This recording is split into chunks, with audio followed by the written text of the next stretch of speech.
I'm Cedric Sussman, Vice President and Director of Programming for the Southern Center for International Studies, and delighted to welcome you to this discussion on why Europe matters to the United States. We're very fortunate to have someone who has had very deep and broad background on European affairs for many, many years. Interestingly, and I didn't know this till a few minutes ago, he started his career playing basketball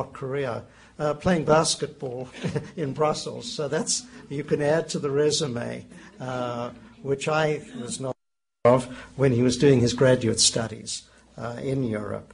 But he has spent, following that, 20 years with the Washington Post, initially signed on for the Middle East, and following that period, mostly focusing on Europe.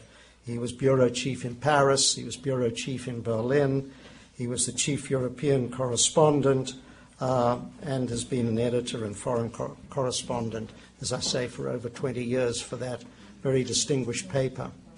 And then he got co-opted by the German Marshall Fund of the United States and sent to Brussels to undertake really a new initiative for them, which was to set up an office in Brussels dealing with transatlantic relations.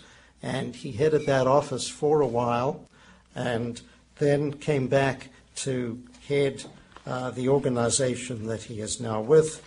And we're delighted to be holding this program with the American Council on Germany and with their chapter here in Atlanta. This is a collaborative effort, and Bob Barker, the I guess local flag waver, as well as others, have sort of been looking for some time to do something together. We've done other things together, but I'm glad that we are here this evening to welcome our distinguished guest from the Eric Warburg chapter, as you call it, of the American Council in Germany. I'm going to not go any further with the introductions, Bill, but call on Bill Drozdiak to tell us why Europe matters to the United States. I'll have a few questions to put to him, and then we'll open it up to the audience. So, again, thank you.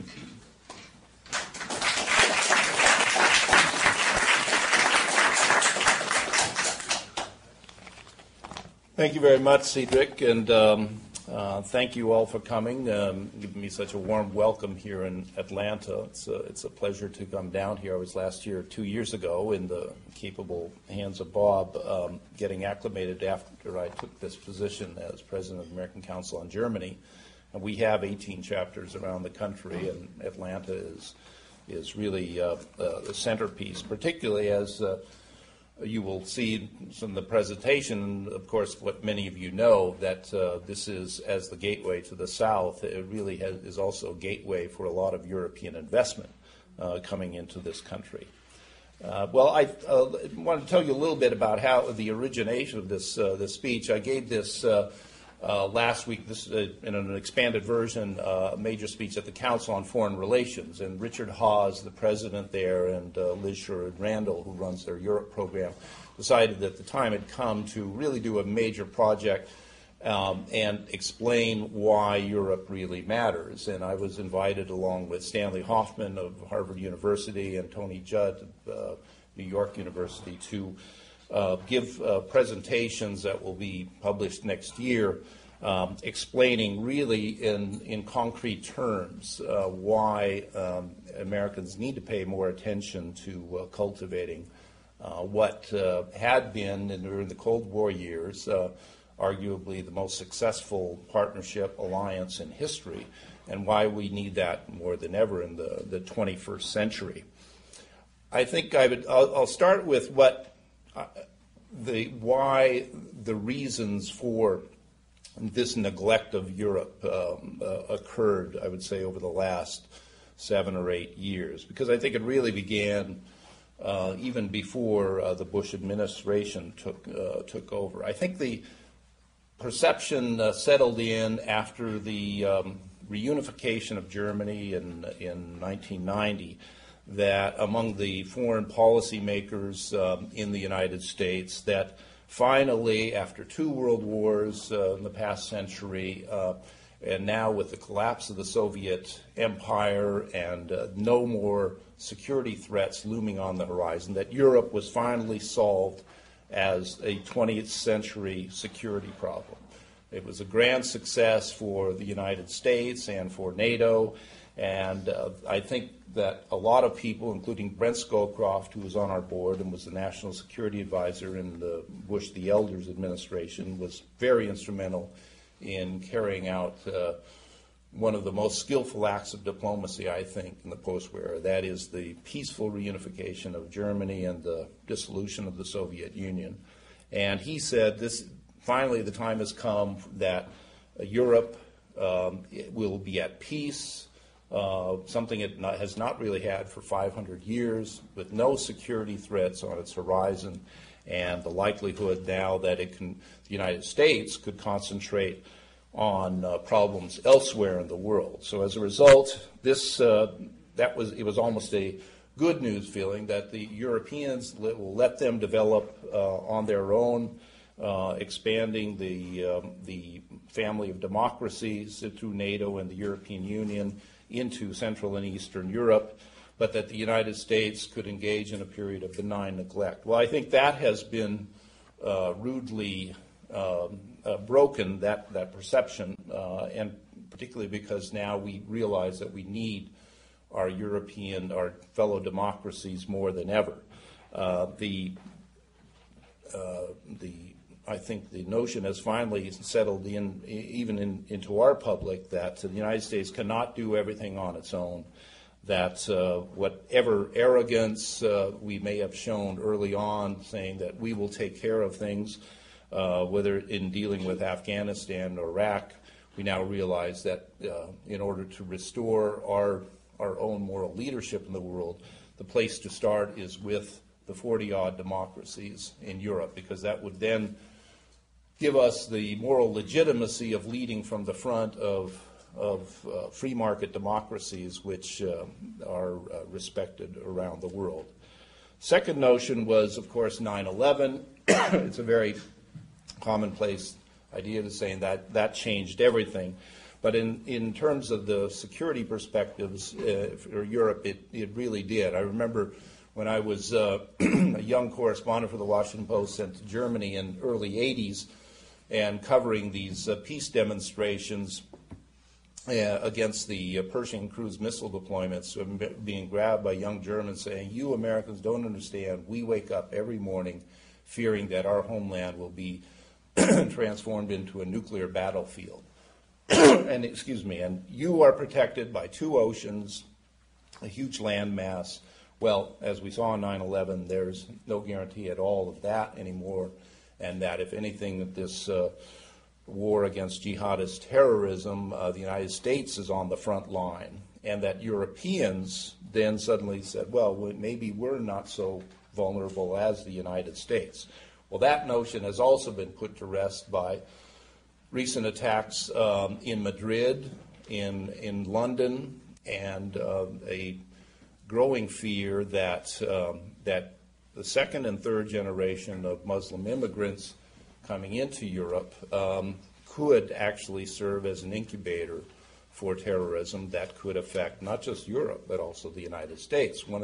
Speaking with the Deputy Director of Homeland Security last week, who came to my speech, and he said one of the biggest problems we have now is resolving how we are going to allow Europeans coming in on a visa-free basis, because they're very worried about some of these second and third generation immigrants who are born, let's say, in the UK or in France or in Germany, who have gone to Afghanistan for training and then will have, with a European passport, the ability to come freely into the United States. And it's a big problem. He says we don't want to punish our friends in Europe, but we also need to protect our own people.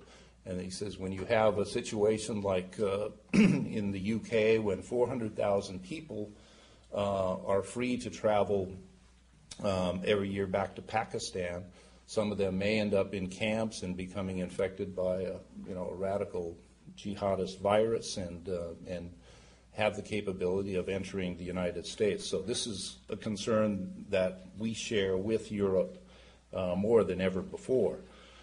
I mentioned the sense of arrogance, weakness. A friend of mine, Bob Kagan, wrote a book originally titled Power and Weakness, A Paradise and Power, and he had a pithy line in there that has become something of an axiom, that Americans are from Mars, Europeans are from Venus, and that Europeans seem to shy away from any kind of use of military power.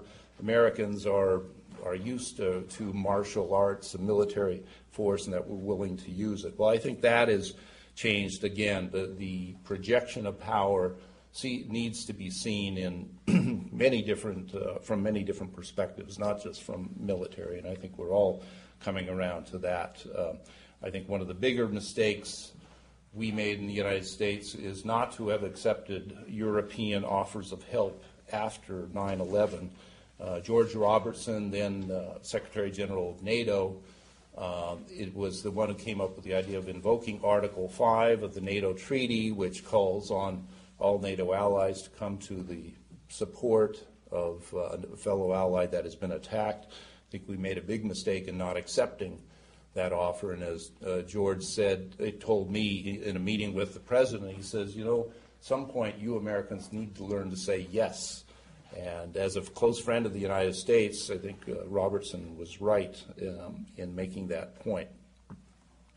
Well, apart from those reasons now, I think I mentioned that it's sinking in at the public level, and I think we see more and more signs of that. I've been going around the country and giving speeches, and then I often get asked questions about the 2008 presidential campaign. And one thing that strikes me is that American voters clearly are becoming alarmed about the deterioration in America's image abroad. It was striking. Cedric mentioned I used to work for the German Marshall Fund, and every year they publish a rather extensive survey called Transatlantic Trends, which features interviews with over 1,000 respondents in about a dozen countries in Europe.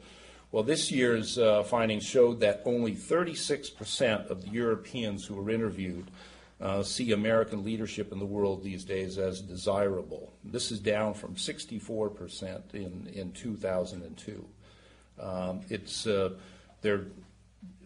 There's clearly an effect, a George W. Bush effect. It's quite well known that he is not at all appreciated in Europe. Support for Bush and his policies is down around 17% in Europe. But nonetheless, it goes beyond that, because in another part of the survey, it shows that only 35% of the Europeans believe that relations will improve after the 2008 election. So I think we need to change that perception in Europe, and the sooner we do that, the better. But there's clearly a recognition in the American public that we should not be regarded as an arrogant bully. Americans want to be liked, and it is in our foreign policy interest to restore a sense of moral leadership in the world. And again, the way to do that is maybe not necessarily just expecting that reform of the United Nations will take care of that task. I think where we need to start is with our close friends and allies in Europe. My hope is, and why I am optimistic, is that I think Europeans, particularly at the governing level, realize that we have common interests and not just common values.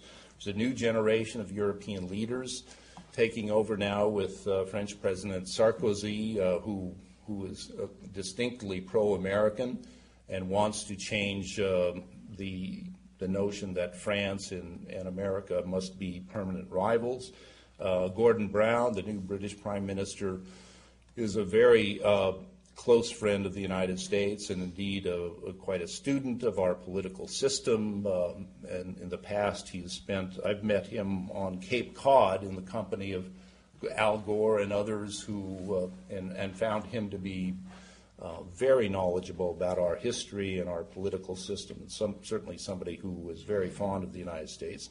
And there is Chancellor Merkel of Germany, who, in her first task after becoming Chancellor, set about repairing the damage that had been inflicted in previous years because of the frosty personal relations between her predecessor, Gerhard Schroeder, and President Bush. By the end of Schroeder's term, they were hardly on speaking terms, and I think one of Merkel's priorities was to reestablish a close working relationship with the United States, and that I think she has succeeded in doing. But it goes beyond personalities. I think as some of those of you who work in the private sector realize that the forces of globalization have brought Europe and the United States much closer together in terms of the global economic actors. Despite all the hype about China and India emerging as the new economic superpowers of the 21st century, the truth of the matter is Europe and the United States act as the twin turbines of the global economy. They account for nearly 60% of all trade and investment flows. And the statistics really are staggering. Just American investment in Europe, Americans invested 8 times as much money last year in Germany as they did in China. And while China and India, with their vast populations and enormous potential, offer the prospect of growing markets in the future, the truth is that right now, Europe and the United States are still the powerhouses that push the global economy forward. More than $3 billion in trade every day for American companies investing in Europe.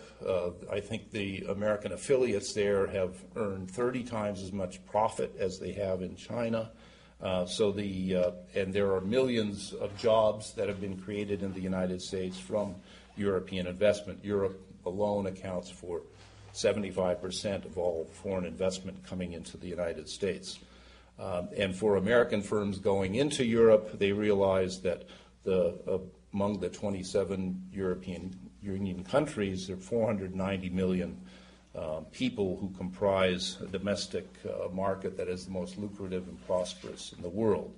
And indeed, Europe is, in some respects, is more of an economic superpower than the United States. It produces $16 trillion of goods and services compared with about $12 trillion in the United States. So looking at Japan, which represents 9% of the global economy. China is only 6%. You have Europe at 33% and the United States at 27%. So really the dimensions are another degree of magnitude, I think, in terms of the power that Europe and the United States share together in terms of the global economy. It's often said that Europe is not competitive enough, but there again, it's belied by the statistics. American firms have been, despite the high cost, the high value of the euro, have been pouring more and more money into Europe. The World Economic Forum, which every year issues the competitiveness rankings, in the latest top 10 for 2007 showed European countries were took the top 4 spots, most competitive countries in the world. 7 of the top 10, the United States ranked 6th, while India was 43rd, and China was 54th.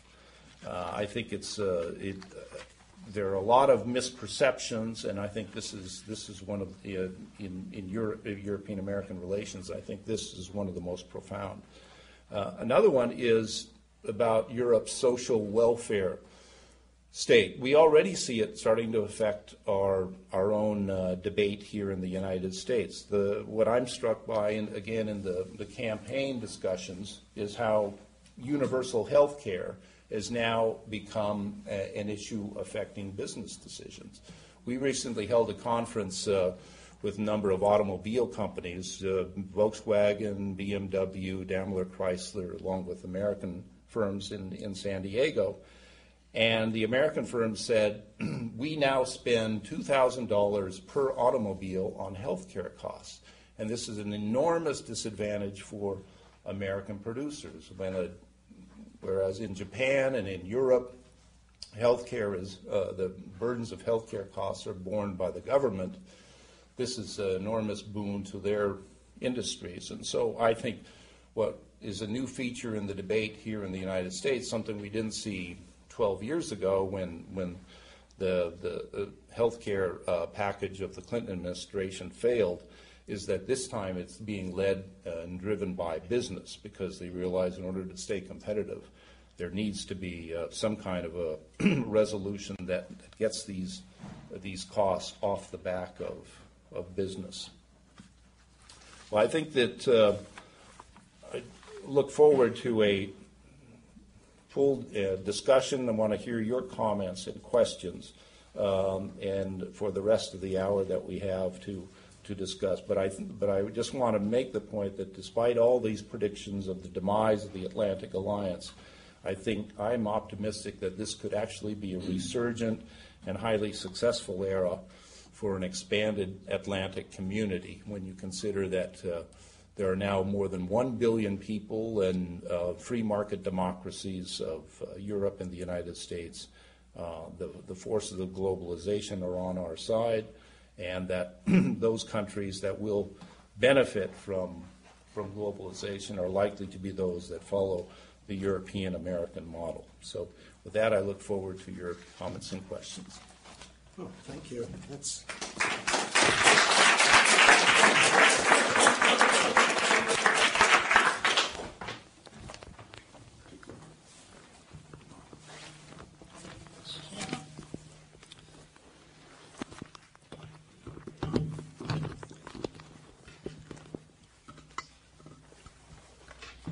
Well, Bill, thank you. I think you've sort of laid the ground rules for, or the ground, not the rules, but the ground for some interesting questions.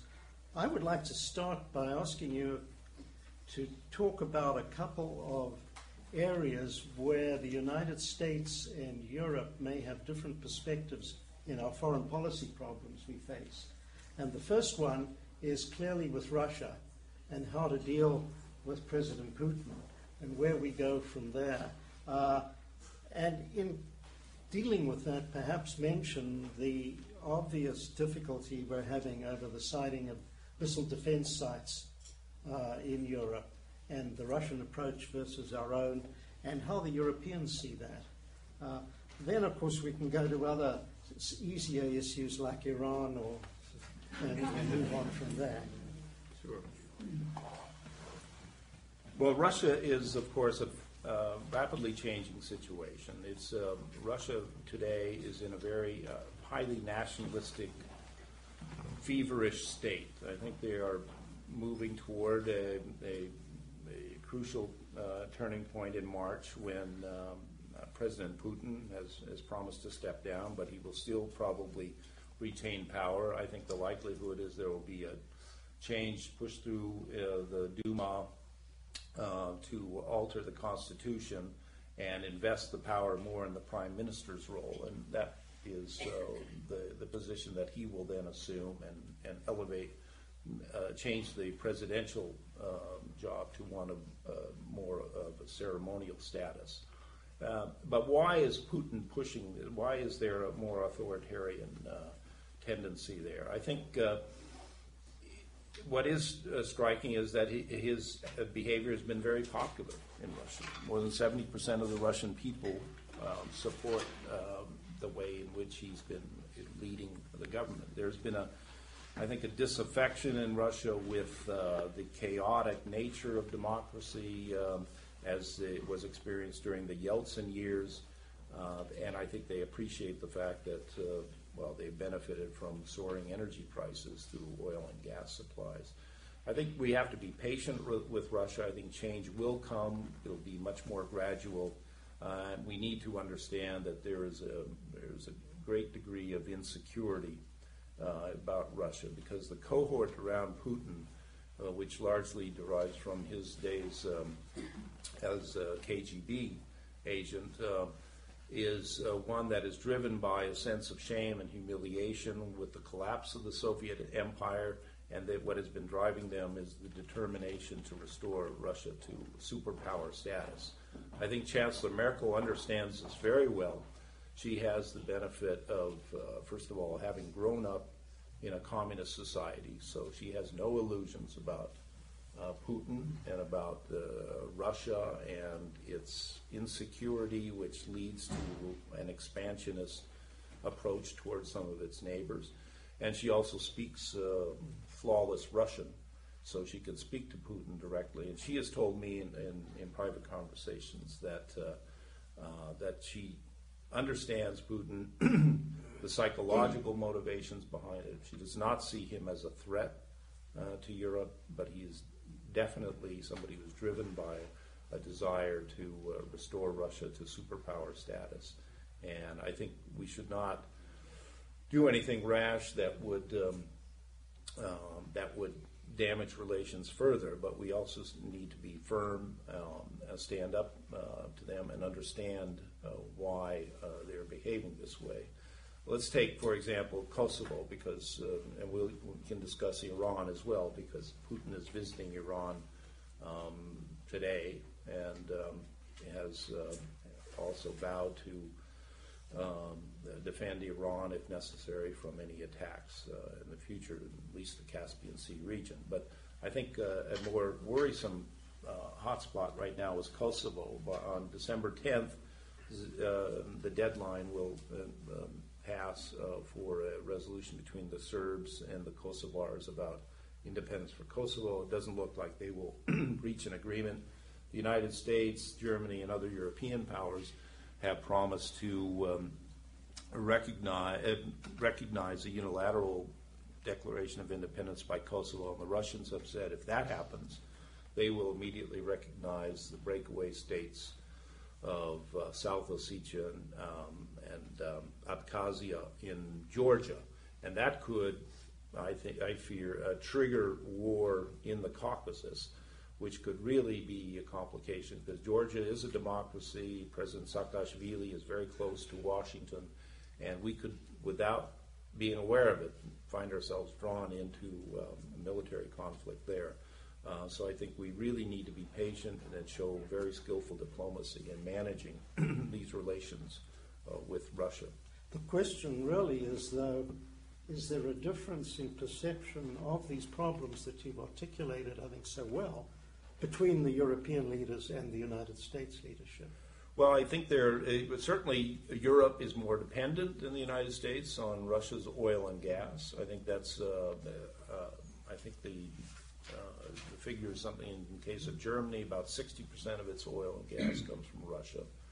And I've heard this, Chancellor Merkel has told American officials, including President Bush, look, we are neighbors with Russia. We have a long relationship. We do not have the luxury, as you may have, of thumbing your nose at Russia and saying, well, if you're not going to work with us, then we're going to, just work without you. They need to work with them, and I think this is where we need to have very close collaboration with our European allies. We need to understand their perspective. They need to understand ours. I mean, an interesting point was that she raised in discussion with you. She said, tell me, Mr. Drozdiak, what would you say, who do you think is a bigger violator of human rights, Russia or China? And I say, well, in some respects, you could argue that China is probably more repressive when it comes to cracking down on using the internet, for example, or on media. There's probably far less freedom in China than there is in Russia. She says, okay, well, would you engage in trade sanctions? Would you, as an American, engage in trade sanctions against China? I said, well, it's a very controversial position because of our delicate economic relations. She said, well, that's the same position we face with Russia. We're not in a position, given our dependence on their oil and gas, of imposing sanctions. So I think we need to bear these facts in mind when we... Have European leaders come up with any proposals about the radar installation issue? You mean the missile defense? Yeah, the missile defense. I think that's running into some political difficulties in Poland and the Czech Republic. Poland is about to have an election. I think the public sentiment in Poland is running about 65% against the deployment of these systems, and similarly in the Czech Republic. So it's really if we have a change in government in Poland, I think the likelihood is that they will turn down the deployment, and I think that will at least temporarily resolve the issue.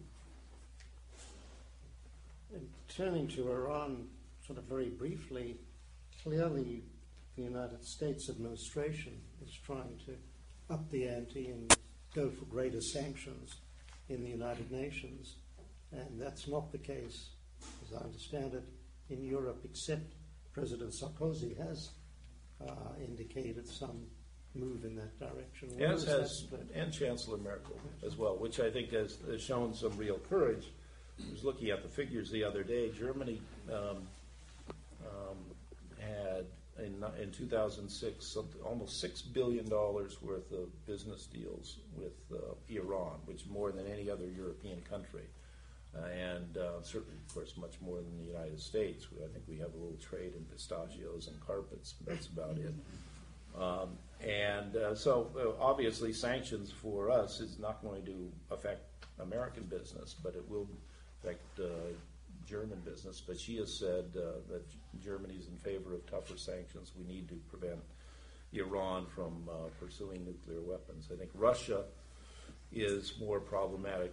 Putin seems to be playing, again, the superpower game, trying to use Iran as a foil against the United States, because I think they have cut off for some the building of the nuclear power plant because the Iranians have been lagging behind in their payments. In a very different sort of set of problems where clearly other differences have arisen between the two continents, and that's on a number of global issues, such as global warming, but also in some other areas. Do you see any meeting of the minds? Is this creating ongoing friction? Mm-hmm. And will it continue to? One of the lines I hear most often in Europe is that Americans really have a moral duty to do something about global warming, because we represent 3% of the world's population and produce 25% of greenhouse gases. And so while it's true the Kyoto Treaty was flawed, it's one thing to simply say, we reject it, but it's another thing to not step forward with at least an alternative. And I think that's where we are faulted with some justification by our European friends for not being more active in coming up with a better solution to the problem of global warming. But it is striking to see, again, in the campaign taking place now both on the Democratic and the Republican side. And I think New York Times had an article about how all the Republican candidates now recognize that global warming is a serious problem and we need to do something about it. So I'm hoping that whoever occupies the White House in the next term will take a much more bold and assertive approach to global warming. So we're kind of putting U.S.-European relations on hold for 18 months and hoping that the next team will do a better job.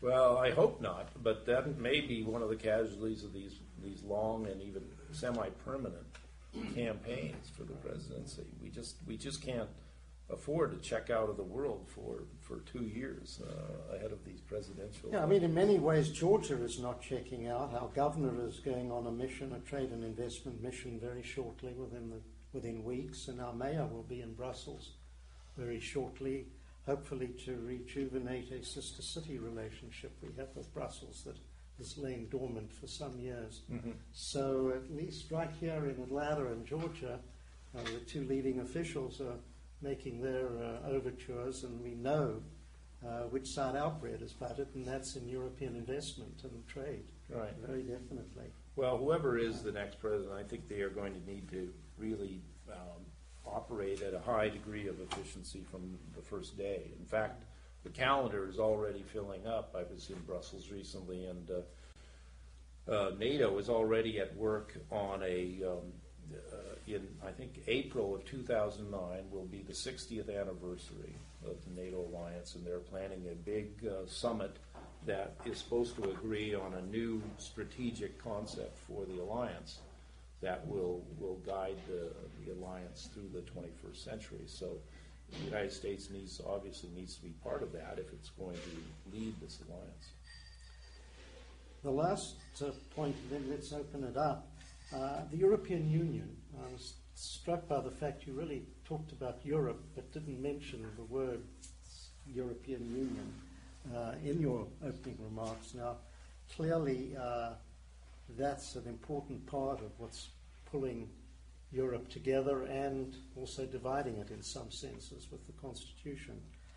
Is that going to present problems for us in the United States in our dealings with Europe and with the Union? Or are they sufficiently together that Secretary Kissinger would know who to call if he had to? Well, I think the European. Well, I use Europe and European Union almost synonymously because the European Union now encompasses 27 states. What is, I think, where we have seen progress made, certainly from the days when I was living in Brussels, when NATO and the European Union hardly spoke to each other, that now the membership is virtually, there are more members of both NATO and the European Union than ever before. And most of those European countries now think it makes sense for these two institutions to work more closely together. I think Europe, there'll be a summit this weekend in Lisbon working on a reform of the failed Constitution Treaty. I think they want to move ahead with parts of that treaty that are felt to be necessary, such as greater coordination on foreign and security policy through a high representative now who is Javier Solana. But I think that there is a big concern about how big can Europe grow? Where are the borders of Europe? Where does Europe end? And of course, that gets into the discussion about Turkey becoming a member. I don't think that'll be resolved for another 10 years or so, but certainly it is going to be one of the big. You have governments themselves divided on this issue. Bernard Kouchner, the French foreign minister, is a strong advocate of bringing Turkey to the European Union. President Sarkozy is strongly against it. So it really cuts across governments and ideological lines, and I think this is going to be one of the big debates. And of course our Congress has interfered in a very unproductive way too, so as far as Turkey goes. As we open it up, let me recognize the Consul General of France, Philippe Adenas, and our Consul General of Great Britain, Martin Rickett, and glad to have you with us.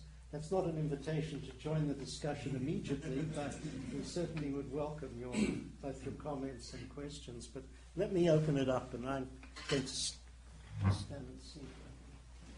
Yeah. Yes, John. Contrary to what some political parties in the United States say about the American welfare, social welfare state, we have our match in the European social welfare state.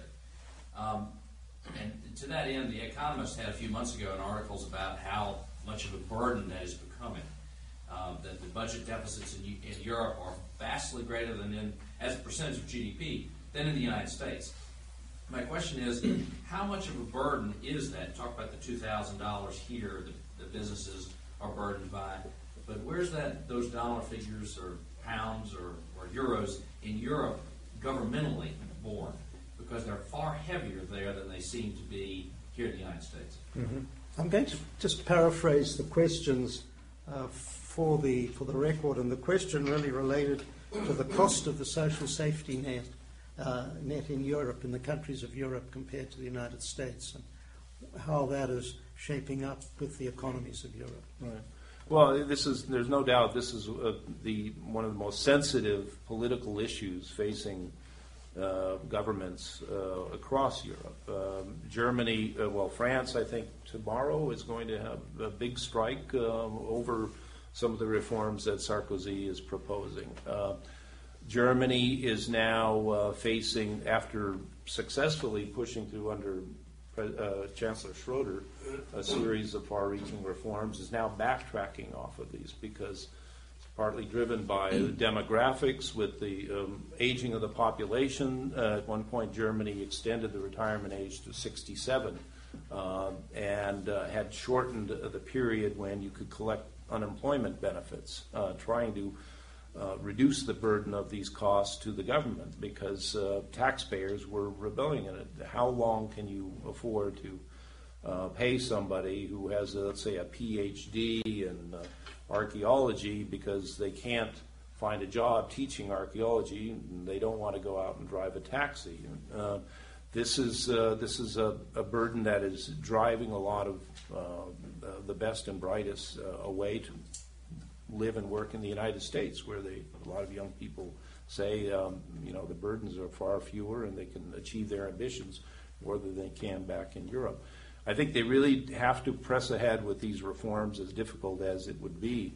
But as this was neatly encapsulated in a phrase by the Luxembourg Prime Minister, Jean-Claude Juncker, he says, we all know what kind of reforms we need to push through, but we don't know how to push through these reforms and get reelected because this is people want to have painless reform, and this is as true in the democracies of Europe as it is here in the United States. I mean, just try to cut back on the farming subsidies here in the United States and see where that will get you elected in a state like Nebraska.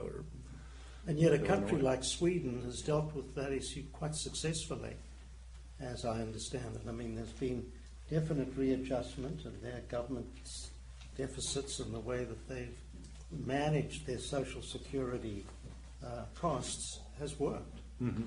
And they've promoted private enterprise much more. Yeah, there's a bit of, again, Sweden is suffering a backlash on that. Where they have been successful is in reversing the declining birth rate, but partly by offering parental leave to both the father and the mother. And now they have something of a baby boom taking place there. Yes, sir. You said that Russia aspires to superpower. Would you discuss what's the role, though, of their declining population and the fact that they are basically a one-product economy in oil? And is oil prices always going to stay high? Mm-hmm. Absolutely. I share your premise, and I think this feeds the insecurity that we see in Putin's behavior. He recognizes the fact that that health problems, the longevity is actually shrinking. Health is worsening. People are dying at a younger age in Russia, and that they also have fewer and fewer children. That their demographic situation is highly perilous, probably even more so than in Germany and Italy, which have low birth rates. And also they are very vulnerable to basing their economy entirely on one product, oil and gas. And certainly it's hard to believe that oil will continue to rise at this rate. At some point there will be an economic downturn, and there's likely to be consequences in Russia. So again, I think part of the arrogance and surliness and bullying tactics that we see in Russia is rooted in this insecurity. Yeah. Well, could you assess the current momentum of the European security and defense identity? I know they've cobbled together a few battalions, but where is the momentum to creating a really European security identity? And how does the United States and the war in Iraq play into the divisions in Europe and the creation of that identity? The question was about a European security and defense identity and more than identity, but actual action, I guess. Not supposed to use the word European army, but Yes. Right. Well, I think this was a healthy debate in Europe over the last few years, and I was in Brussels for a lot of these discussions. And I think originally the view was we Europeans cannot depend on the United States to engage in protecting our security for forever, and we need to start taking steps to do more on our own. But again, this founders on the view that governments are reluctant to spend a lot more money on defense when they don't see a threat, and certainly when and then they are reluctant. They want to spend the money on other things. It's often said, "Oh, Europe has." Is weak on defense. Well, the figures belie that. I mean, America spends $500 billion a year on defense, but Europe together spends, the 27 EU countries spend about $175 billion a year, which is more than China, India, and Japan combined. So there is still a significant response. In terms of the identity, I think there's been a healthy change, and already we see it reflected in President Sarkozy's comments, because France is really critical in this regard, that he wants to review the whole question of France rejoining NATO, and I think a lot of thinking in European capitals is coming around to the view that since there are so many members overlapping membership in Europe, in the EU and NATO, doesn't it make sense in a collective security organization like NATO, where you can save money, use that organization to save money and have a more effective defense? So I think people are coming around to this practical view rather than worrying about nationalistic or chauvinistic questions of defense. But I hope that the review that Sarkozy has promised will continue in France, because that is obviously if France decided to come back into NATO, then I think that would be a huge boost to European security. But the real trick will be agreeing on the right agenda, because France has always been sensitive to not becoming part of NATO and seeing NATO used as just a tool for American security ambitions, because a lot of Europeans don't want to be dragged to Afghanistan, certainly not to Iraq, in the guise of NATO, when in fact, this is really an American quest. I think it's often come down to, hasn't it, whether they're willing to spend the money to modernize and establish a unified defense establishment. But they've often talked about it, but never actually spent the money. Well, it's what you spend the money for. I mean, I don't think we need a lot more $5 billion aircraft carriers floating around the Mediterranean. I think the money would be better spent in peacekeeping forces, policing forces, because we see that has been needed in Bosnia and Kosovo, and we're likely to need that elsewhere as well. Yeah. There's some questions on this side. Yes, sir. Yes, there's one. You mentioned earlier that about U.S. concerns regarding EU citizens or European citizens that were also jihadists. As we all know, Europe has a much larger percentage of Muslims than the United States, to be less integrated. How do you see that affecting their foreign policies in the Middle East versus that of the United States? How does Europe's Muslim population affect their policies in the Middle East and the potential for being a home for jihadists? Well, I think Europe is more sensitive in some respects to the Middle East because it's closer to the Middle East. And certainly a lot of the immigrants coming into Mediterranean countries like Spain, France, Italy are coming from North Africa. And North Africa is Algeria, Morocco, Tunisia. A number of those countries have been on the front line of recruitment areas for Al-Qaeda. So there's a lot of nervousness about whether Europe is becoming more and more vulnerable to attacks. I think the attitude in Europe, certainly there is a greater sense of urgency in resolving the Israel-Palestine question there than we've seen under the Bush administration. I would hope that the next administration would become much more activist, and certainly the Israelis and Palestinians would like to see the United States showing more leadership in that regard. And I think that would be very much welcomed by the Europeans. But in terms of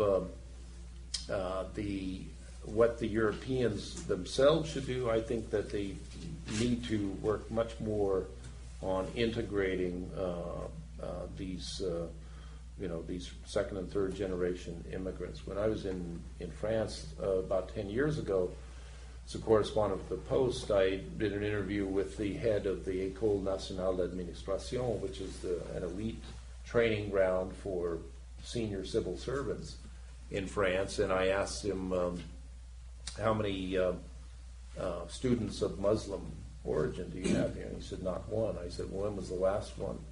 Did you have any last year? He said, no. And he said, for the last 10 years we hadn't any. I said, well, have you thought of an affirmative action program to try and mainstream? And he says, no, this is not in our thinking. Well, they eventually have changed that, and they are starting to mainstream some of these Muslim immigrant children into the schools, and I think in the case of President Sarkozy's cabinet, he has a Minister of Interior, I believe, who's a daughter of Muslim immigrants. So slowly the message is taking root. He has an Arab, very senior advisor to the cabinet too, or who is an Arab and has visited us, in Atlanta. But anyway, this would be, I think this is the way we have to. We've seen a big progress in the United Kingdom in this regard. Certainly, young Muslims working now, getting drawn into the police and police forces, and that I think is encouraging. Yeah, Bob. Bill, a macro question for you. I mean, economic insecurity, the things that bind Germany and Europe to the United States have been economic security, but also cultural and philosophical things in the past. But where do you see those? I mean, if we're just binding ourselves because of our economies and our security, will there be any room in the 21st century for any cultural and philosophical ties between the two continents?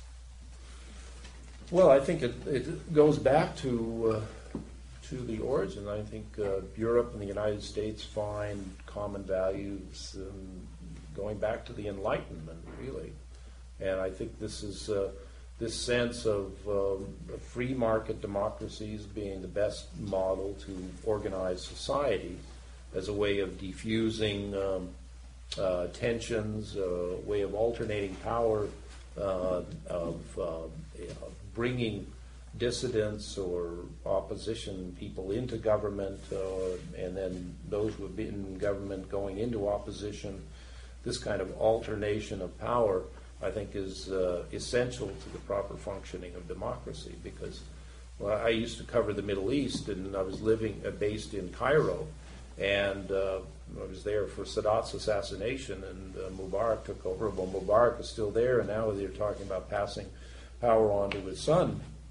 And this is one of the reasons why I believe that people like Mohammed Atta, an Egyptian, left Egypt, went to study in Germany, and was drawn into jihadist terrorism, because there is no outlet for proper opposition, no chance to get into government and change society where they have it. And so it's no surprise, I think, that in that sense why these terrorists came from societies like Saudi Arabia and Egypt.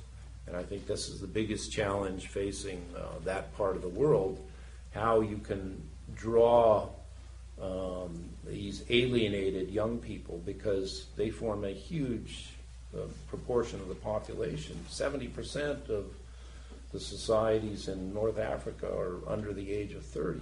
You know, when you go to Algiers or Casablanca, you see all these sullen young men standing around street corners with no jobs and no purpose in life.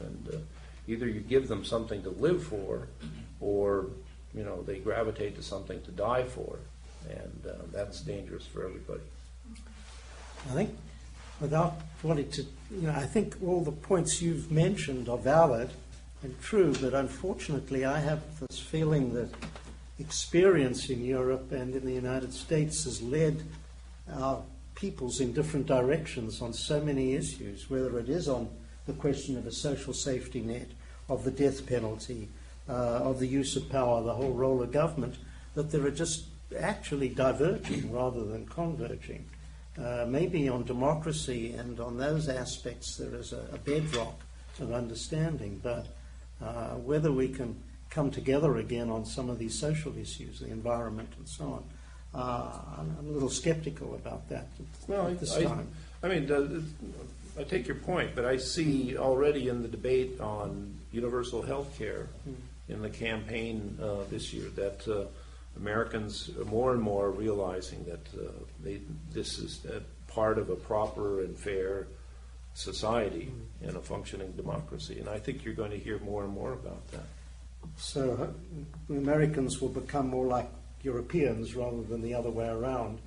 The economic impact, the global effect of globalization, of tastes and of consumerism may have led in one direction, but hopefully some of these other social issues will lead in another one. Well, it's more of a pendulum swinging back. I think we are now living, I saw the figures, 1% of the American population earned 21% of income last year, and the bottom 60% only of our population only earn 13%, which is a disparity between rich and poor that we have never seen before. And I think the feeling is growing that we've got to do something it's unsustainable to lessen that divide. Mm-hmm. Yes. Just maybe a point. We spoke a lot about differences. There is really a field in which we work together, Europe and the United States, and I think it's not very well known for obvious reasons. It's fighting terrorism. We really share intelligence together. And for instance, we had a judge in France that being in France discovered a plot against the United States interest and disarmed the plot against the United States interest. And he came to Washington to testify in Congress. And the other way around, obviously. So I think it's not very well known that we do work together for fighting terrorism. And maybe I see also two big differences. You said death penalty. You're absolutely right. It's a phenomenal difference between Europe and the United States. And another one, and maybe also religion. The more Europe seems to be willing to free herself from a religion, to free from the pressure of a religion we knew in the past, the more the United States seems to want to be involved in religion and have religion testimonies every day. And this is something quite difficult to understand for European citizens, how religion is becoming so important in the United States. Maybe you have an idea about it. Mm-hmm. Well, it's true that religion and politics, even though our society or state was founded on the separation of church and state, more and more my European friends say they're amazed to hear all these presidential candidates having to make a declaration saying, I believe in God and I go to church and all this, which would be unthinkable. This is thought to be very private.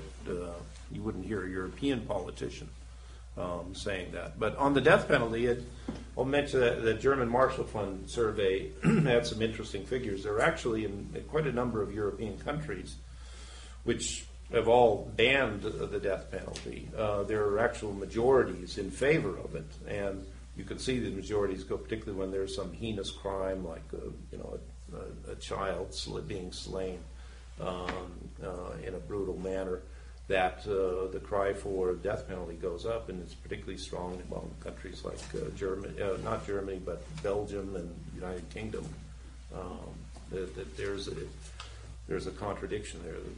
governments are against it, but population is sometimes for it. Yes, sir. Sir, I'd like to piggyback on an aspect of the previous question that the gentleman asked. 60 Minutes did an interview not long ago with a gentleman, Mr. Ron Noble, who was appointed by President Clinton in 1999 to head Interpol. It was said in this piece that Interpol receives about $50 million a year in annual funding, about $5 million of which comes from the United States. And Mr. Noble was very much lamenting the fact that he feels the organization has done tremendous work in collaborative efforts for intelligence sharing against terrorism and other international crimes, but in particular he was not able to make that case effectively in this country. I'm wondering if you could speak to that or related issues and how you see intelligence sharing in international crime and terrorism and where we can do better, and if this fact has gotten to the attention of any of the high-level leaders, considering if we spend $500 billion on defense. Right. Well, I can relate. I had a conversation last week with the deputy mayor in charge of terrorism, Richard Falk, in New York City, Richard Falkenrath, who used to be the deputy at Homeland Security, and he confirmed what the Consul General said, that at the working level, whether it be, in his case, New York City police going to Europe, talking with Judge Bouguier or somebody who's in charge of anti-terrorist in France and elsewhere, that the collaboration is superb. What's difficult, and he said Europeans often tell me is that we share more with you on a bilateral basis, the Americans, than we do even with our European friends. But that very often some of the laws, government laws, are getting in the way. In Europe, there's, particularly a country like Germany, there's very strict controls on privacy and data sharing. So you get into our laws in the United States can sometimes conflict with them. But he said at a working level, he says the best thing is just let us get on with the job because it's going very well. So the Orange Revolution that brought the pro-Ukrainian nationalists to power, I think, have lost, and certainly the Russians have been very actively promoting those who are on their side, and now with I think Yushchenko coming back as the pro-Russian, you have a constant tug of war going on there that is likely to continue. So. We have two visitors, at least from Romania, here today, and I wondered if you would comment on how well the integration of Bulgaria, Romania, and the other newer entrants to the European Union are doing in terms of integration into the Union. Well, I don't know on the ground how well it's going. I mean, maybe our friends could address that, but it's certainly been, a lot of people feared in Brussels that this would paralyze the decision-making process, that when you get 27 ministers around the table, that they're just going to sit around talking and not make any progress. But it's been remarkably effective. Not everybody talks at everything, and there seems to be a willingness to get the job done without impeding, having the bureaucracy just seize up because of so many different countries. But by and large, I think unless you hit a nerve like with Poland or something like that. Yeah, but that is being rectified. I think the nationalist or populist government in Poland is likely to be punished at the polls because they. I think the country realizes in their interest, voters realize their longer-term interests are to work with their European friends, and I think the behavior of the Kaczynski brothers will end up hurting them. Yeah, good. Yeah, we have problem there on that. Can you comment on when Tony Blair left office? I heard a lot about him becoming like a special envoy to the Middle East on, I guess, behalf of the European Union. If if that's happening and what you see his role as and what he could add to things. Well, he is the representative of the Quartet, which is the United Nations, European Union, United States, and Russia. But his mandate is limited to just helping improve the plight of day-to-day plight of Palestinians on the ground. He's not in a negotiating situation between Israel and Palestinians. That is still being conducted.